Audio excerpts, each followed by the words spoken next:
Ya, halo kawan-kawan, kita coba melakukan analisis. Di sini kita akan fokus terhadap Federico Barba. Jadi pada saat itu memang Persib Bandung menang 3-1 atas Borneo FC. Ini luar biasa sekali di Gebela ya. Kita lihat di sini uh, Persib menggunakan formasi 4-3-2-1. Kita coba flashback sedikit. Ya, kita lihat di sini menggunakan 4-2-3-1, di mana di depan ya kan, di sini ada Raymond. Pada saat itu memang Raymond ini berusaha untuk mencetak gol sebanyak-banyaknya seperti itu kawan-kawan. Di sini ada William Barros, kemudian di belakangnya ada Tom Hai, ya kan. Di sini juga ada Beckham Putra. Jadi tiga pemain ini menopang untuk Raymond bisa mencetak gol pada saat ini luar biasa sekali. Dan kemudian ada Lucho di tengahnya dan kemudian didampingi oleh Mark Klok. Dan ini menjadi penyeimbang untuk bridge antara lini belakang dan lini depan Persib Bandung seperti itu kawan-kawan ya. Dan kemudian kita lihat di sini ada Putros di sebelah kanan, kemudian ada Matrikardi di tengah bersama Federico Barba, dan ini yang akan kita bahas kawan-kawan, di mana Federico Barba ini sempat kalah duel namun menjadi man of the match karena menyumbang satu gol untuk kemenangan Persib Bandung atas Borneo FC. Dan kemudian ternyata di sayap kirinya ada Eliano Rangers. Di sini adalah pada saat itu berperan sebagai untuk mematikan MC Run dari kubu Borneo FC kawan-kawan. Kemudian di sini ada kiper muda yang luar biasa sekali. Ini tidak disangka-sangka Bojan Hodak menurunkan kiper muda Persib Bandung, Fitrah pada saat itu, di mana memang di sini juga ada nama Adam di sini, namun memang ketika penampilan pertamanya kurang memukau, jadi sehingga mungkin itu alasannya Bojan Hodak lebih memilih Fitrah di sini sebagai penjaga gawang utama pada saat melawan Borneo FC. Dan luar biasa sekali di sini bahwa Bojan Hodak sangat berani sekali untuk menurunkan Fitrah sebagai penjaga gawang utama. Dan kemudian kita kita lanjutkan kawan-kawan di sini. Kita lanjutkan di mana kemudian di sini adalah strateginya Borneo FC menggunakan strategi 3-4-3. Kita lihat di sini 3-4-3, dan kita lihat ini adalah pemain yang paling berbahaya pada saat itu, MC Ran. Ini dia kecil, lincah sekali, luar biasa. Dan ini adalah pemain yang berhasil duel dan mengalahkan body balance-nya Federico Barba pada saat itu. Dan ini sang pemberi umpan kepada Vinicius, untuk di mana Vinicius langsung one on one melawan Federico Barba, dan di situ Vinicius menang sehingga Vinicius dengan mudahnya mencetak gol ke gawang Fitrah pada saat itu. Dan di sini juga ada Kei Hiroshi, ini luar biasa sekali kawan-kawan. Kemudian ini adalah Via. Via juga luar biasa sekali. Ini 1, 2, 3, 4, 5 pemain ini luar biasa berkontribusi yang sehingga mampu mencetak gol pertama. Di sana adalah gol yang pertama kali dicetak di pertandingan pada saat itu, di mana Borneo FC unggul 1-0. Dan kita lanjutkan kawan-kawan. Ya. Nah, kemudian kita lihat langsung ke momen di mana Federico Barba berduel dengan Vinicius. Nah, ini dia. Di menit ke kita lihat, oke. Nah, di menit ke-17 kawan-kawan, di sini kita lihat Federico Barba harus pontang-panting ya melawan berduel dengan Vinicius, di mana kita sudah kelihatan bahwa di sini Matricardi juga udah ketinggalan, dan di sini kita lihat Fitrah sudah menunggu datangnya Vinicius karena kita sudah melihat di sini Federico Barba sudah akan terjatuh ketika beradu body balance dengan Vinicius. Dan kemudian kita lanjutkan di sini, di mana iya, itu dia. Dan di sini momen di mana Federico Barba memang sudah terbangun lagi, tapi sudah jauh Vinicius menarik ke depan, dan Fitrah langsung one on one menghadapi Vinicius. Kita lihat seperti ini kawan-kawan. Dan ini luar biasa sekali body balance Vinicius, speednya walaupun dengan postur badan yang mungkin tidak terlalu gempal, dan ini memang kokoh untuk tipe striker yang ada di Liga Eropa maupun Liga Indonesia seperti itu. Dan kita lanjutkan kawan-kawan. Iya, nah di sini momen di mana, oke kita hapus dulu. Ya. Nah, di sini momen di mana Vinicius luar biasa sekali, mudah sekali mencetak gol ke sisi kiri dari penjaga gawang Fitrah. Jadi dia mengambil sudut jauh dari gawang, penjaga gawang Fitrah. Memang ketika posisinya tadi kita putar sedikit. Jadi ketika posisi Vinicius sudah seperti ini kawan-kawan, ya kita lihat. Nah, jadi memang rata-rata striker baik di Liga Eropa ataupun Liga Indonesia, ketika dalam posisi one on one seperti ini pasti selalu mengambil ke tiang gawang jauh seperti ini, karena memang untuk mengambil ke posisi tiang gawang yang dekat itu lebih sulit karena sudah tertutup oleh badan dari penjaga gawang. Tapi kalau memang mengambil sudut jauh dari penjaga gawang itu lebih memudahkan dan memang di sini mengutamakan kaki bagian dalam seperti ini ya. Jadi kaki bagian dalam itu diutamakan untuk dapat mempressing bola sehingga bola melengkung ke sebelah pojok gawang dan sehingga langsung menjadi gol seperti kawan-kawan kita lihat. Nah, itu dia. Jadi memang pada saat itu Federico Barba sudah berdiri lagi namun dengan ekspresi wajah yang sedikit kecewa karena gagal menghalau pergerakan dari Vinicius. Disinilah dimana Borneo FC berhasil unggul 1-0 atas Persib Bandung. Seperti itu ya kawan-kawan ya. Dan kemudian kita lanjutkan ada momen berikutnya di mana di sini ya kita lihat. Namun umpan itu tidak terlepas dari kontribusi ini dia. Kontribusi Peralta. Ini pemain yang yang bukan cukup berbahaya, tapi memang berbahaya di Liga Indonesia ini Peralta ini. Karena kalau kita lihat kualitas berlarinya, kecepatan kakinya itu hampir sama dengan Lionel Messi. Jadi ketika berlari langkahnya tidak terlalu besar, jadi seperti lari sprint, tapi langkahnya kecil sehingga menyulitkan pemain lawan atau penjaga gawang untuk menebak kapan dia menembak atau dia mau gocek ke kanan atau ke kiri seperti itu ya kawan-kawan ya. Jadi kita lanjutkan lagi, Peralta di sini langsung umpan direct ke depan. Iya, nah di sini. Jadi ini juga yang terjadi ketika Persib Bandung kalah 3-2 atas Lion City Sailors, di mana Persib Bandung pada saat itu juga umpan lob langsung ke depan dan dua gol Lion City Sailors pada saat itu langsung berhadapan dengan back Persib Bandung dan dua-duanya gagal dihalau sehingga dengan mudahnya Lion City Sailors mencetak 2 gol melalui skema seperti itu. Dan ini juga yang dilakukan oleh Borneo FC ketika melawan Persib Bandung di mana umpan lob langsung ke depan dan di mana strikernya langsung bisa memanfaatkan momen tersebut. Kita lihat.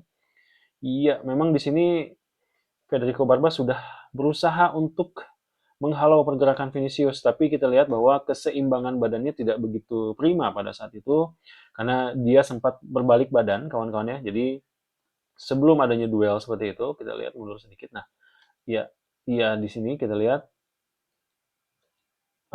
Memang langkah lari dari Vinicius ini luar biasa bagus sekali dan di sini kita lihat body balance-nya bagus sekali, bolanya tidak dibawa tapi langsung dipantulkan sedikit jauh ke depan.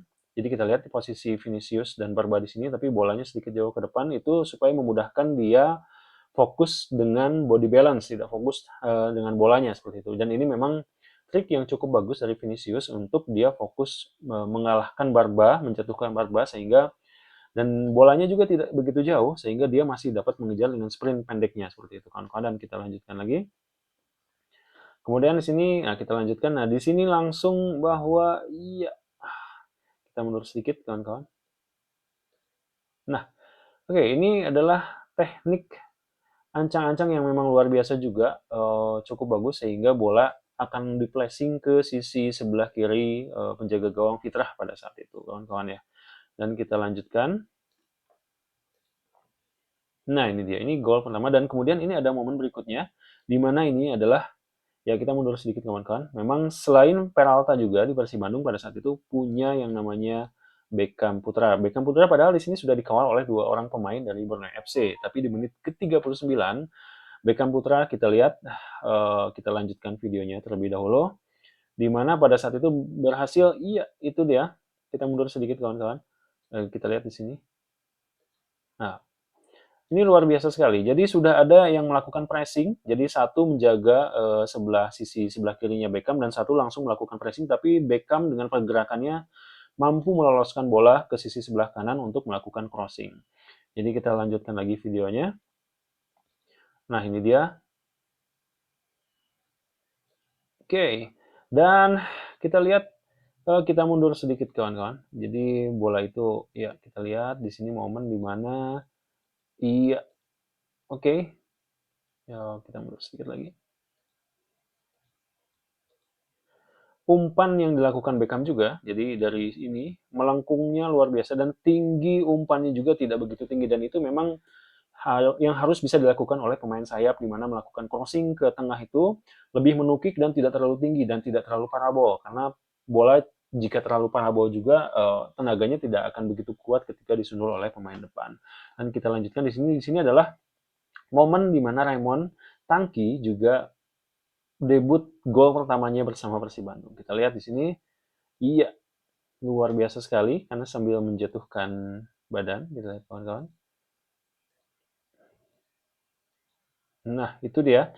Jadi momen ini luar biasa, kita lihat dengan menjatuhkan badan, posisinya tidak begitu baik untuk menyundul bola, tapi kekuatan headingnya luar biasa. Dan itu juga karena disupport oleh tadi lengkungan bola yang tidak begitu tinggi, sehingga bolanya juga masih memiliki kekuatan ketika dipantulkan oleh Raymond ke arah sini, itu kekuatannya masih dapat ditambah oleh sundulan dari Raymond. Dan di sini memang kita lihat juga kiper timnas Nadeo Argawinata juga sudah mengantisipasi, tapi memang kekuatan sundulannya pada saat itu luar biasa bagus sehingga ya kita lihat di sini sebetulnya berhasil ditepis oleh Nadeo pada saat itu, tapi memang bola pantulannya malah ke dalam karena begitu kuatnya sundulan yang dilakukan Raymond Tangki pada saat itu kawan-kawannya. Jadi luar biasa sekali dengan kualitas umpannya Beckham dan kualitas headingnya dari Raymond Tangki itu membuat bola bisa masuk ke gawang Nadeo Argawinata di mana pada saat itu adalah momen Persib Bandung berhasil menyamakan kedudukan dan sejarah bagi Raymond Tangki mencetak gol pertamanya bersama Persib Bandung. Dan kita lihat ini luar biasa sekali dan kita lihat kawan-kawan kita langsung skip saja ke ini momen di mana ya sebelum itu. Nah, ini dia. Jadi pada saat itu Raymond benar-benar mengekspresikan bahwa dia akhirnya berhasil mencetak gol seperti itu ya. Dia benar-benar seperti emosional sekali merayakan gol tersebut kawan-kawan. Dan kemudian kita, nah ini momen dimana oke. Nah, jadi ini tidak offside. Jadi memang full ini onside ya kan. Posisi Raymond masih di sini di mana ini pemain belakang semuanya. Jadi offside itu ketika ketika offside itu ketika bola belum diangkat, tapi pemain Persib sudah ada di belakang pemain Borneo FC misalkan itu offside. Dan ini memang pure tidak offside dan kita lihat umpan Beckham luar biasa bagus. Iya, jadi kita lihat Beckham juga di sini mengumpan dari sini dan melengkung ke sini dengan tinggi bola yang tidak begitu tinggi dan pas menuju kepala dari Raymond Tangki pada saat itu. Dan kita lanjutkan kawan-kawan di sini adalah momennya. Iya. Oke, itu dia kawan-kawan. Luar biasa sekali. Nah, ya kita lanjutkan ke momen lainnya. Selain itu juga ada gol berikutnya. Ini yang memang akan kita bahas lebih mendetail kawan-kawan ya, di mana nah ini oke, kita mundur sedikit. Iya, oke, kita lihat di sini, ini momen yang krusial sekali, di mana Federico Barba tadi kita bahas gagal duel dengan Vinicius, dan Vinicius berhasil mencetak gol. Dan di sini juga ketika ada peluang sepak pojok di menit ke 49, kawan-kawan, memang ada scrimmage di situ, dan kembali Federico Barba harus terjatuh di situ untuk berduel dengan pemain Borneo FC. Namun, ini ada yang luar biasanya sekali, kita lanjutkan dulu. Di sini adalah momen di mana Federico Barba berhasil mencetak gol. Di mana kita lihat banyak sekali pemain dari Borneo FC, 1, 2, 3, 4, ini ada 5, 6, 7, 8, 9, 10, dan 11 dengan Nadio Argawinata pada saat itu 1, 2, 3, 4, 5, 6, 7, 8, 9, 10. Sepertinya hampir di belakang semua ya kawan-kawan ya. Dan kita lihat di sini namun sempat ada protes juga dari Federico Barba pada saat itu. Oke. Nah, seperti ini kita lanjutkan dulu kawan-kawan. Iya, kita lihat di sini memang, nah, ya, Federico Barba di sini tiba-tiba terbangun dan kita lihat bahwa scrimmage yang ada di sini itu memantulkan bola yang langsung ke Federico Barba. Dan ini adalah kualitas pemain itu bisa dilihat dari hal-hal seperti ini. Jadi tidak hanya pada saat skillnya berlangsung kemudian permainannya bagus, tapi dalam posisi-posisi yang tidak disangka-sangka di mana kita menemukan peluang sedikit pun itu bisa dimanfaatkan menjadi gol. Dan ini luar biasanya bahwa Federico Barba adalah seorang center back namun dapat melakukan shooting dengan baik, dan ini sedikit mengingatkan kita di momen ketika Nick Kuipers pada saat melawan Lion City Sailors pada saat itu juga sempat terjatuh dan melakukan shooting langsung ke arah gawang. Posisi Nick pada saat itu di sini dan melakukan shooting langsung mengenai tiang dan masuk seperti ini ke gawang Lion City Sailors. Dan ini mengingatkan kita pada momen Nick Kuipers pada saat itu. Dan kita lanjutkan lagi videonya kawan-kawan. Iya, ini dia. Jadi kita mundur sedikit. Oke. Ini momen dimana bolanya memang jatuh ke arah iya Federico Barba. Jadi memang Federico Barba dapat bola langsung syuting ke arah sini dan itu memang sulit sekali diantisipasi oleh kiper manapun karena bolanya cukup deras dekat sekali dengan arah gawang dan ketika mau dilakukan refleks pun kemungkinan besar memang 90% itu akan masuk karena sulit sekali untuk membaca dan menepis bola yang dekat dengan akurasi yang luar biasa pada saat itu juga seperti itu ya. Dan kita lanjutkan di sini kita lihat dan disinilah momen di mana Persib Bandung kita lihat di sini para pemain Borneo FC seperti gak nyangka juga itu akan menjadi gol karena posisinya tadi Federico Barba sedang terjatuh di sini ya dan yang pastinya ketika sudah terjatuh seperti itu pemain lawan lebih fokus ke pemain-pemain yang sedang kondisinya dalam posisi berdiri dan mengejar bola yang pastinya kan jadi Federico Barba pada saat itu tidak dalam pengawasan yang cukup sempurna sehingga tiba-tiba bola jatuh ke arah Federico Barba dan langsung ditendang dan menjadi gol kedua bagi Persib Bandung. Luar biasa, kawan-kawan. Itu adalah momen Federico Barba bangkit dari keterpurukan. Nah, kemudian di sini kita lihat di gol terakhir, luar biasanya sekali. Mungkin di sini ada momen, ya ini dia. Jadi banyak sekali pemain, uh, kita lihat adalah di sini ada 1, 2, 3, 4, 5, 6, 7 pemain Borneo FC melawan 1, 2 pemain Persib. Itu harus tetap kecolongan 1 gol. Kita lihat ya. Jadi di sini ada umpan dari William Barros. Luar biasa, dia sedikit mencip ball ke arah sini sehingga nanti Sadio Ramdhani beralih ke sini dan berhasil mencetak gol 1 lawan 1 dengan Nadeo Argawinata. Kita lihat kawan-kawan, nah seperti ini dan ya ini dia. Ini posisi di mana one on one Nadeo dan Sadio Ramdhani dengan kaki kirinya langsung menceploskan ke sisi kanan dari gawang Nadeo Argawinata. Itu luar biasa sekali dengan pengalamannya Sadio sehingga dia ketika lawan satu lawan satu dengan kiper pun dia sudah tenang dan bisa mengalirkan bola cukup baik ke arah sini kawan-kawan dan itu luar biasa. Ini adalah analisis di mana bahwa ini kita lihat bahwa di menit ke 96 ya kan sudah karena perpanjangan waktu pada saat itu 7 menit di sini menit ke 96 dan sepertinya juga pemain Borneo FC kelihatannya seperti sudah kelelahan dan memang sudah pasrah juga melihat kondisi Sadio Ramdhani 1 lawan 1 dengan Nadeo dan akhirnya gol itu menjadi gol penentu kemenangan Persib Bandung melawan Borneo FC. Dan luar biasa kawan-kawan di mana tadi momen ketika Federico Barba terjatuh, kalah dan Vinicius berhasil mencetak gol namun dia balas dengan kualitas tendangan first time yang half volley gitu ya dan luar biasa dan itulah dimana mentalitas juara Persib Bandung diuji. Luar biasa dan terima kasih atas perhatiannya. Jangan lupa share, like, and subscribe channel Gilabro.id. Sampai jumpa.